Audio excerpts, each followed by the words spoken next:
اللہ رسول سے میرا راز ہے، تجھے کیسے پتا چلا؟ حضرت عمر بن عبدالعزیز کے زمانے میں نا ایک سید صاحب کہتے میری 4 بیٹیاں تھیں تو مجھے ضرورت تھی، میری کوئی مدد نہیں ہو رہی تھی، میں درود شریف پڑھتے پڑھتے سو گیا تو مجھے خواب میں محبوب پاک کا دیدار نصیب ہوا۔ فرماتے میں نے استغاثہ پیش کیا کہ حضور پریشان ہوں، بیٹیوں کا باپ ہوں، تو نبی پاک علیہ السلام نے فرمایا تو عمر بن عبدالعزیز کے پاس جاؤ۔ عمر بن عبدالعزیز وہ باکمال شخص ہے جو روزانہ 10 سپارے قرآن پاک کے پڑھتا ہے، 10,000 بار مجھ پر درود و سلام پڑھتا ہے۔ ہم تو خیر سارے مصروف ہیں، 10 لائنیں بھی نہیں پڑھ سکتے۔ بادشاہ وقت کے بادشاہ محبوب فرمانے لگے 2-4 دن پہلے نا عمر بن عبدالعزیز نے 3000 درود شریف کم پڑھا ہے، اسے جا کے کہے 500 دینار جرمانہ دے، وہ 500 لے آ، تیرا کام بن جائے گا۔ جناب عمر بن عبدالعزیز کے پاس وہ سید صاحب آئے، کہتے میں سمجھا کسی درویش کا نام بتایا ہے، لیکن جب میں ان کے علاقے میں آیا میں نے پوچھا عمر بن عبدالعزیز کون ہے، تو لوگوں نے کہا وہ تو ہمارے حکمران ہیں۔ میں نے کہا بادشاہ لے چلو۔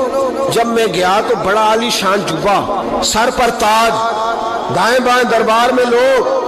پھر میرے دل میں خیال آیا میں غلط آدمی کے پاس تو نہیں آ گیا، یہ کون شخص ہے؟ لیکن جب میں لوگوں سے پوچھا کہ یہ عمر بن عبدالعزیز ہی ہے، کہا وہی ہے۔ کہتے میں ان کے قریب گیا، دیکھو راز کھول رہے ہیں۔ کہتے میں کان میں جا کے کہا 10,000 درود شریف پڑھتے ہو؟ کہتے انہیں شاخ لگا، جھٹکا، یوں دیکھا تجھے کس نے بتایا؟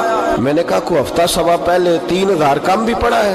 کہتے ہیں وہ تو ٹھٹھرنے لگے، فٹافٹ میرا بازو تھاما، کونے میں لے گئے، کہنے لگے یہ تو میری بیوی کو بھی نہیں پتا کہ میں پڑھتا ہوں، یہ تو میرے خاص خادم کو بھی نہیں پتا، یہ تو میرا اور خدا کا، میرا اور مصطفیٰ کا راز ہے، اللہ رسول سے میرا راز ہے، تجھے کیسے پتا چلا؟